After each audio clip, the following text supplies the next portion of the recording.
पृथ्वी पर विभिन्न प्रकार की रहस्यमय वस्तुएं, इमारतें और जीव जंतु मौजूद हैं। लेकिन पृथ्वी पर प्रकृति का एक नियम है, जो बना है उसे मिटना होगा।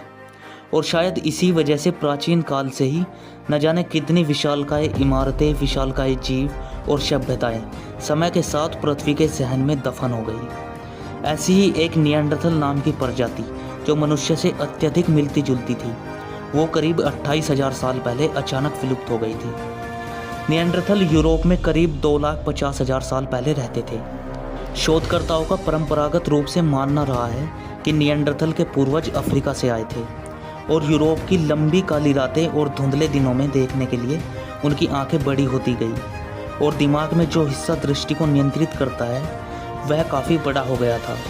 शोधकर्ता यह भी मानते हैं कि इनके कुछ पूर्वज अफ्रीका में रह गए थे। वो वहाँ रोशनी से भरपूर दिनों का आनंद उठाते रहे और उन्हें बड़ी आंखों की ज़रूरत नहीं पड़ी। अफ्रीका में रहने वाले यही मानव बाद में हमारे भी पूर्वज बने, क्योंकि उन लोगों की आंखें और दिमाग नॉर्मल था, इसलिए वो मिलजुल कर एक समूह में रहने लगे। उनका दिमाग विकसित होता गया और उसके बाद वो अफ्रीका से पूरी दुनिया में फैल गए, जिन्हें बाद में होमो सैपियंस कहा गया।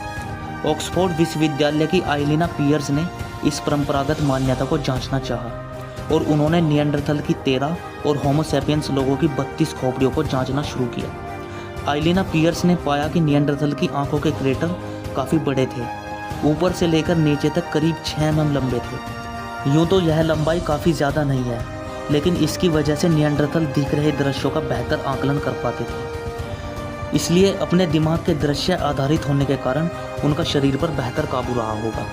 वो दिख रही चीज़ों को बेहतर ढंग से समझ पाते होंगे, लेकिन इसकी वजह से उनके दिमाग के वो हिस्से विकसित नहीं हो पाए जो मानव को बेहतर सोच देते हैं और सामाजिक संरचना करते हैं। इसलिए दिमाग के सोचने वाले हिस्सों के छोटे होने के कारण निएंडरथल सीमित रहे होंगे, क्योंकि यह सब करने के लिए एक बड़ा दिमाग ज़रूरी है। निएंडरथल के साथ ही रह रहे होमो सैपियंस मानव के पास सुइयाँ थी, जिससे वो कपड़े सील कर पहनते थे, जबकि निएंडरथल चीज़ों को महज लपेटते थे। इस तरह की छोटी छोटी चीज़ों की वजह से ही होमो सैपियंस मानव बने रह गए।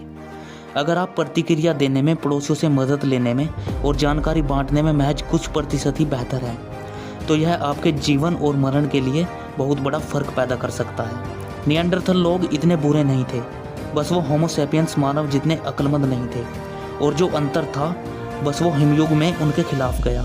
शायद इसी वजह से ये निएंडरथल नाम की प्रजाति विलुप्त हो गई।